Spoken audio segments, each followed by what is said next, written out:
ఇప్పుడు పెళ్లిల మీద ఒపీనియన్ ఏంటి? పెళ్ళా? పెళ్లి మీద ఒపీనియన్. నాకు అసలు పెళ్లి మీద ఇంట్రెస్ట్ ఉండదు.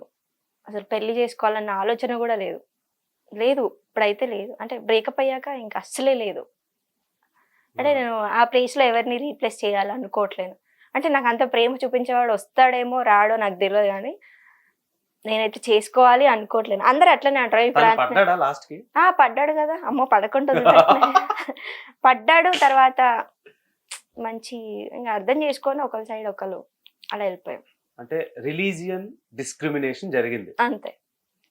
అలా అని కాదు. తనేం వాళ్ళ ఇంట్లో చెప్పలే, నేనేం మా ఇంట్లో చెప్పలే. మా అమ్మ చూస్తుండొచ్చు. అంటే కానీ లవ్ పుట్టడానికి చాలా రీజన్స్ ఉంటాయి. ఆ! ఎవరు చెప్పుకోరు. ఆ! చెప్పుకోవాల్సిన అవసరం కూడా రాదు ఆ టైంలో. హ్మ్. చెప్తే ఎక్కడ డిస్టర్బ్ అయిపోద్దేమోనని. హ్మ్. సో ఇలా రిలీజియస్ డిస్క్రిమినేషన్ జరిగింది కదా!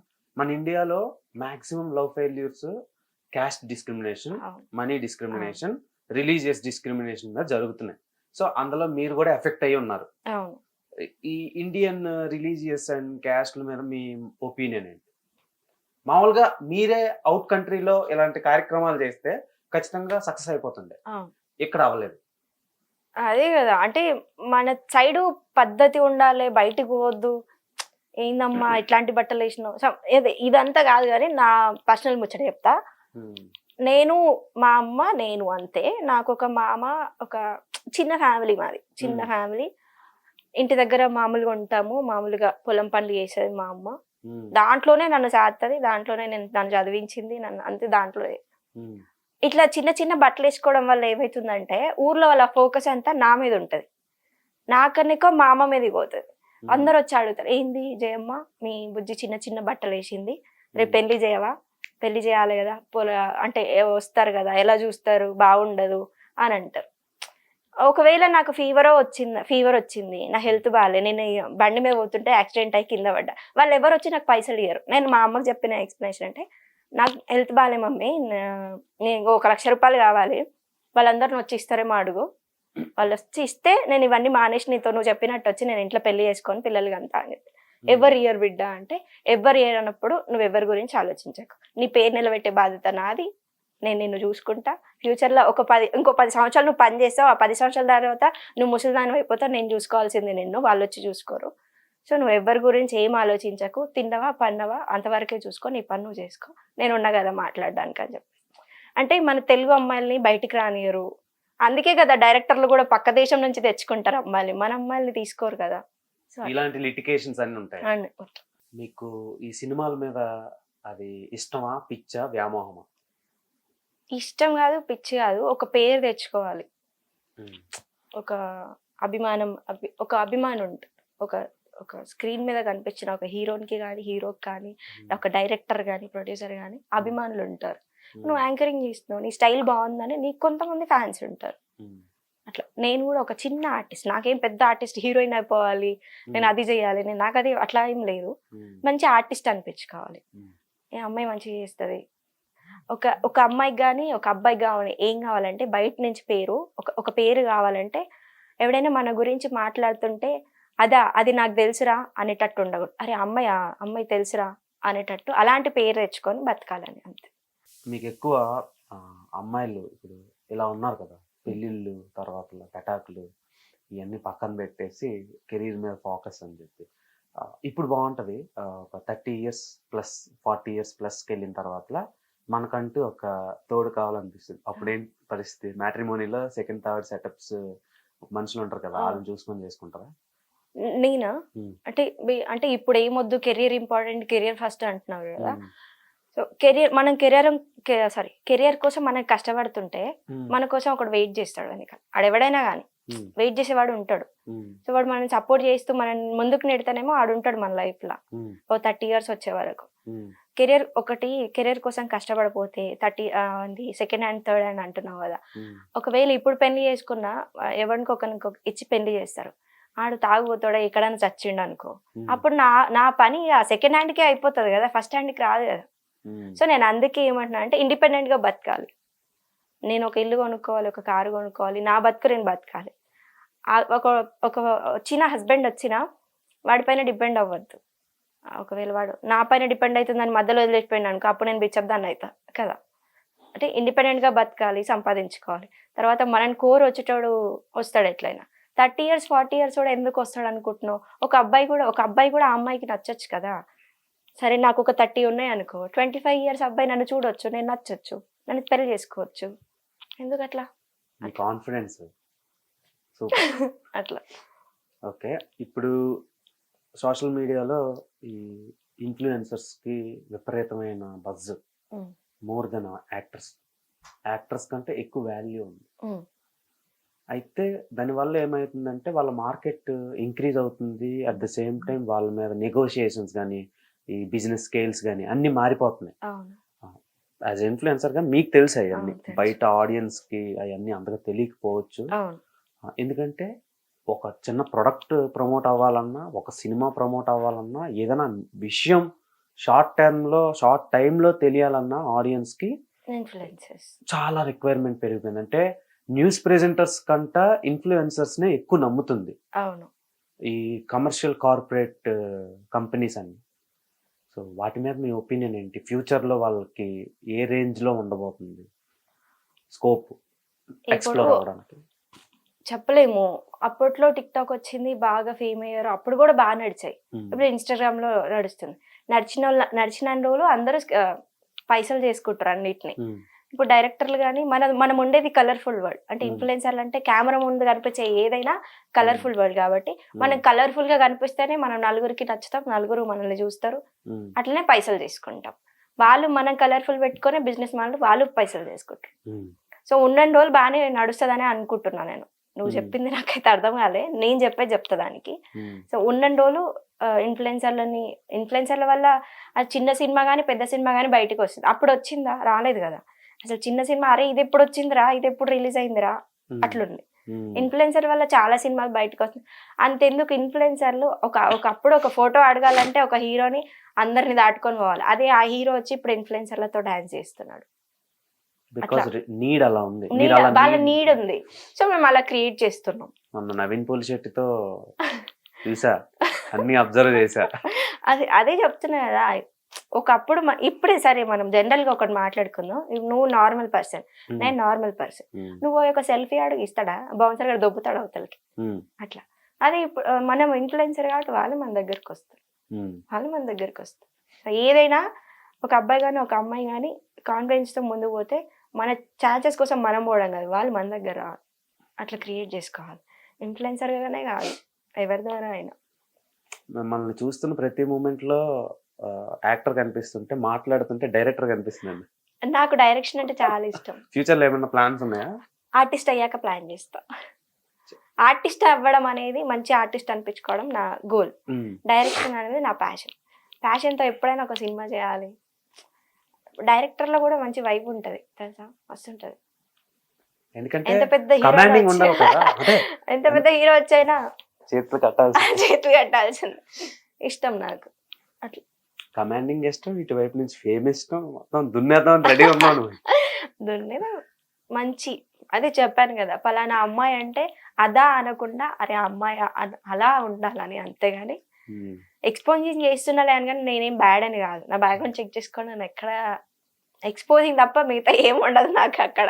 సో అట్లా మీకు నచ్చిన ప్రొఫెషన్ లో మీరు దూసుకెళ్తున్నారు, దొబ్బుకుపోతున్నారు. అదే మీ యాక్సెంట్ లో, మీ మాండలికంలో. ఓకే, సూపర్, చాలా బాగుంది. Most betterest moment in your life అంటే ఏం చెప్తారు? బెటరెస్ట్ అంటే చాలా చేదు అనుభవం కలిగించిన సంఘటన మీ జీవితంలో. నేను జాబ్ చేసేటప్పుడే, అంటే నాకు చాలా తక్కువ శాలరీ వచ్చేది అనమాట, 10,000 వచ్చేది. ఆ 10,000తో నేను హాస్టల్ ఫీజు కట్టుకోవాలి, మళ్ళీ పంజాగుట్ట నుంచి బంజారాహిల్స్ వరకు ఆటోలో రావాలి. ఆ 10,000తోనే నేను ఎట్లా సర్వే అవ్వాలి? సో అలా 1.5 year సర్వే అయినా. 1.5 year అంటే నచ్చిన, బేసిక్లీ ఎలా ఉంటుందంటే అమ్మాయిలకి ఏదైనా డ్రెస్ నచ్చితే అరే నాకు కూడా అది కొనుక్కోవాలని ఉంది, ఏదైనా చెప్పులు కానీ ఏదైనా వాచ్ కానీ ఏదైనా నచ్చిందంటే అరే నేను అది కొనుక్కోలేకపోతున్నా ఫీలింగ్ ఉంటుంది అమ్మాయిలకి. అది చాలా మనిషికి బాధ చేస్తుంది. అట్లా నేను 1.5 year 10,000 జీతానికి పనిచేసిన. అప్పుడు వరస్ట్, ఎంత గలీజ్ ఉంది. మళ్ళీ అదే సేమ్ టు సేమ్ నా ఫ్రెండ్కి 30,000 వచ్చాయి. తను వేరే నర్సింగ్ జాబ్ చేస్తుంది. నేను అది వదులుకొని ఇక్కడికి వచ్చినా కాబట్టి కొంచెం బాధ వేసేది బాగా. అరే అనవసరంగా వచ్చినా అప్పుడు ఆలోచించేది, అంటే నేను అనవసరంగా వచ్చినా నాకు ఎటు సరిపోవట్లేవు పైసలు, మళ్ళీ నేను జాబ్ చేసేదాకా మా అమ్మకి ఇంటికి ఫోన్ చేసి అమ్మ పైసలు, మా అమ్మ తిట్టేది సిగ్గులేదా జాబ్ చేస్తున్నాం మళ్ళీ పైసలు అడుగుతున్నాను, కానీ ఇచ్చేది ఉంటది కదా. ఇక ఫస్ట్ ఆఫ్ ఆల్ అమ్మాయిలు ఇంకా ఎవరినైనా ఒకవేళ ఫ్రెండ్లీగా ఎవరినైనా అడిగినా అది తప్పుగా పోతుంది, ఎవరిని అడగలేరు. అవును, మన వాళ్ళు చాలా అడ్వాంటేజ్ తీసుకుంటారు. ఇప్పుడు సపోజ్ ఎవరైనా తెలిసి నా బెస్ట్ ఫ్రెండ్ ఉన్నాడు అనుకో, వాడికి నేను ఇన్నౌట్ తెలుసు కాబట్టి వాడు ఇస్తాడు. అమ్మాయి అయినా ఇన్నౌట్ అది నాకు ఇస్తుందిలే అని ఇస్తుంది. అదే తెలియని వాళ్ళని అడిగాము అనుకో నువ్వేమి ఇస్తావు అని అడుగుతాడు. అట్లాంటి ఫేస్ చేసిన, అందుకని ఆ 1.5 year కొంచెం కష్టంగానే ఉండే. కానీ ఆ 1.5 year నేను పని నేర్చుకున్నా, బయట ఎట్లుండాలో నేర్చుకున్నా, ఎవరితో ఎట్లా మాట్లాడాలో నేర్చుకున్నా, చాలా నేర్చుకున్నా. సో డబ్బులు లేని స్టేజ్ చాలా నేర్పిస్తుంది మనకి, నేర్చుకోవడానికి మంచి టైం అది. ఆ 10,000 జీతం దగ్గర బాగా నేర్చుకున్నా నేను. అంటే కొన్ని సిచ్యువేషన్స్ కనెక్ట్ అవుతున్నాయి మా లైఫ్ లో కూడా ఉంటాయి కదా. అరే ఇంకా చెప్పాలంటే నాకైనా 10,000 వచ్చినాయి కానీ పాప నాతో చేసే అబ్బాయిలు వాళ్ళకి 7,000 బాధ వేసేది. అరే ఆడపిల్ల నాకే సరిపోవట్లేవు, పొరగాళ్ళు సిగరెట్ అంటారు, మందు అంటారు, పార్టీలు అంటారు, చిన్న చిన్న లంచ్కి బయట మామూలుగా లంచ్కి పోతే 5,000 అయిపోతాయి ఈజీగా, పార్టీ ఏదన్నా లంచ్. పాప వాళ్ళు ఎలా క్యారీ చేస్తారో బాధ వేసేది నాకు. నా బ్రదర్ ఉండేవాడు అఖిల్ అని, వాడు చెప్పేవాడు ఇంట్లో ప్రాబ్లమ్స్ అన్ని వాడు చూసుకునేవాడు అనమాట. వాడు రీసెంట్గా వాళ్ళ డాడీ, వాడు బాధ అనిపించేది వాడిని చూస్తే. సో కష్టంగానే ఉండేది, కానీ అవన్నీ ఫేస్ చేస్తేనే కదా మనం అప్పుడే మనం స్ట్రాంగ్ అవుతాం. అరే నేను కెరియర్లో ఎలా అయినా లీడ్ చేయాలి, ఇంకా నేను మంచి లైఫ్ జర్న్ చేయాలనేసి అనిపిస్తుంది. సో అలా నేను గోల్ పెట్టుకున్నాను అంతే. ఒక చిన్న ర్యాపిడ్ ఫైర్, చిన్నది కాదు పెద్దదే, పెద్దదే చాలా పెద్దది, ఓకే మామూలు స్టఫ్ కాదు. So rapid fire with Manu Malleswari. What's your favourite drink? It would have to be coffee or tea? నాకు టీ ఇష్టం. ఎందుకు? టీ అంటే నార్మల్గా రెగ్యులర్ టీ తాగా, ఒక 5 months నుంచి నిలోఫర్ టీ తాగుతాను. అక్కడ ఎంత దూరం ఉన్నా అక్కడ పోయే తాగుతాను. ఇంట్లో పెట్టుకోను, బయట తాగను, అసలు వేరే ఏ రెస్టారెంట్ లో తాగను, ఓన్లీ నిలోఫర్. నిలోఫర్ టీ అంటే ఏమో నాకు అది తాగడమే రెక్కలు వచ్చినట్టు అనిపిస్తుంది. నీకనే కాదు, నేను చాలా మందిని చూసాను. నిలోఫర్ టీ అంటే చాలా ఇష్టం నాకు. బేసిక్లీ నువ్వు ఎంత పెద్ద డైరెక్టర్ అయినా అక్కడ పోయి తాగు. అదే అక్కడ ఎక్కడో మైండ్ స్పేస్ దగ్గర ఉండేటోళ్ళు నీలోఫర్ వచ్చి టీ తాగుతారు. బ్రాంచెస్ లేవు, అటువైపు లేవు కదా, 2-3 వచ్చి తాగుతారు. అది ఎందుకు? ఆ పిచ్చి ఏంటి? ఒకసారి తాగు, ఆ పిచ్చి నీకు కూడా ఎక్కుతుంది.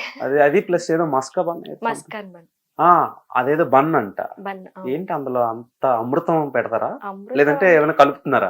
మన వరలక్ష్మి టిఫిన్స్ లో కలిపినట్టు? లేదు లేదు, అంటే కలపంది అయితే ఇప్పటికల్లా 3 branches, ఎంత పెద్దవాళ్ళు అప్పటి వరకు తెలిసిపోతుంది కదా.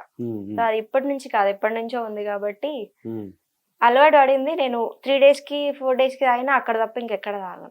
సో ఆ టీ అనేది బాగా ఇష్టం. When are you most productive? అంటే ఎక్కువ యాక్టివ్ గా ఏ టైంలో ఉంటారు, మార్నింగ్ ఆర్ నైట్? నేను జిమ్ చేసేటప్పుడు బాగా యాక్టివ్ ఉంటా, అంటే ఈవినింగ్ ఆర్ మార్నింగే ఎక్కువ. మార్నింగ్ ఎర్లీ మార్నింగ్ లేవు కానీ. జిమ్ అంటే ఇష్టమా? చాలా ఇష్టం నాకు, అంటే కొన్ని పెయిన్స్ అన్నీ అక్కడ పోతాయి. అండ్ ఇంకోటి అంటే జిమ్ చేసుకుంటూ ఆలోచించవచ్చు మనం నెక్స్ట్ ఏం చేయాలి అని. అందరూ వాష్రూమ్ లో కూర్చొని ఆలోచిస్తారు అనుకో, నేను జిమ్ లో కూర్చొని ఆలోచిస్తా. మేము వాష్రూమ్ బ్యాచ్ మరి. అట్లా. Who is your inspiration? నా ఇన్స్పిరేషన్ అయితే సాయి పల్లవి అంటే నాకు చాలా ఇష్టం. తనే నా ఇన్స్పిరేషన్. అంటే ఎందుకు ఇష్టం ఆమె అంటే? తను చిన్నప్పటి నుంచి కష్టపడుతుంది. 30 అంటే తను 16-15 నుంచి కష్టపడితే తనకు సక్సెస్ అనేది ఒక 25 years, తనకు 25 years వచ్చినప్పుడే స్టార్ట్ అయింది అనుకుంటా నాకు తెలిసినంత వరకు అయితే. సో మన సక్సెస్ కూడా ఇంకా ముందు ఉందేమో, కష్టపడుతూ పోవాలి అనుకొని తన ఇన్స్పిరేషన్ గా తీసుకుంటా. Summer are winter? డేట్ కి వెళ్ళాలంటే సమ్మర్ లోనా వింటర్ లోనా? వింటర్ లోనే వెళ్తా. ఎందుకు? చల్లగా ఉంటది కదా. చల్లగా అంటే ఆ చలికి వేడికి దుప్పట్లు కెమిస్ట్రీ బాగుంటుంది. అరే నిన్ను నిజం చెప్తున్నా, ఎక్స్ప్రెషన్ తేడా ఇస్తున్నాను. సరే, అంటే సమ్మర్ లో కంటే వింటర్ లో బాగుంటది డేట్ కి వెళ్తే. ఓకే, అది చెప్తున్నావు అందరికి?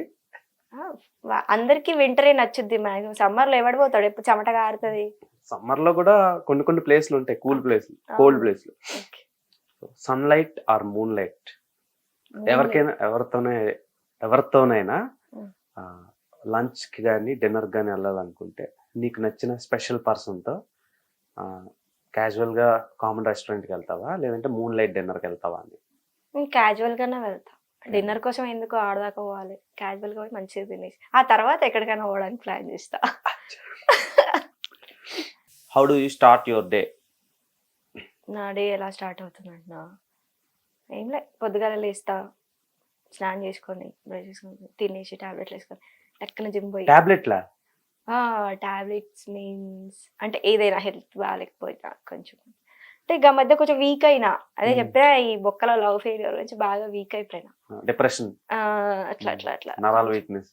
నరాలు నేను మస్తు బక్కగా ఉంటుండే, కట్టెపుల్ల లాగా ఉంటుండే, నన్ను చూస్తే భయపడతావు అట్లున్నాయి. తర్వాత వర్కౌట్ చేసి చేసి అట్లా అట్లా మంచిగా అయిపోయాను. నా డే అయితే జిమ్తోనే స్టార్ట్ చేస్తా. ఎండ్ అయితే ఒక సినిమా చూసి ఒక ఏదైనా మేమ్ పేజ్ చూసి పడుకుంటా నవ్వుకొని. మీమ్స్ అంటే ఇష్టం? నాకు చాలా ఇష్టం. నవ్వుకుంటా, ఎంత డిప్రెషన్ లో ఉన్నవాడైనా, ఎంత కోపస్తుడైనా, ఎంత మెంటలోడైనా ఆ మేమ్ చూస్తే నవ్వుతాడు కదా, నేను అట్లా నవ్వుతా. సో ఒపీనియన్ అబౌట్ మీమ్స్ చెప్పినా అంటే ఒక ఇన్ఫ్లుయెన్సర్ గా నువ్వు ఒక ఇన్ఫ్లుయెన్సర్ కూడా మీమ్స్ అని వచ్చుతున్నాయి. అవును, రీజన్ ఏంటి? అంటే ఇద్దరు క్రియేటర్సే కదా. అవును, రీజన్ ఏంటి? క్రియేటర్స్ కాబట్టి. అవునా? అదే నువ్వు ఇద్దరు క్రియేటర్స్ అన్నావు కాబట్టి, తను క్రియేటర్ మేము క్రియేటరే కాబట్టి, సో మేమ్స్ వల్ల కూడా చాలా మంది అయిపోయారు. చాలా సినిమాలు మేమ్స్ కోసం, మేమ్స్ చూసి కూడా పోయి చూసేటోళ్ళు ఉన్నారు. చాలా హీరోయిన్ కూడా ఇప్పుడు ఒక సినిమా వచ్చింది ప్రైమ్ లో, బేసిక్లీ ఆ సినిమా ఎవరికి తెలియదు, మేము అరే సినిమా బాగానే ఉంది కదా, ఎందుకు బ్రో ఇలా అన్నారు, అరే సినిమా బాగుందంట మనం వెళ్ళి ఒకసారి చూద్దాం అట్లా. సో వాళ్ళు కూడా సినిమాకి లైఫ్ ఇస్తున్నారు.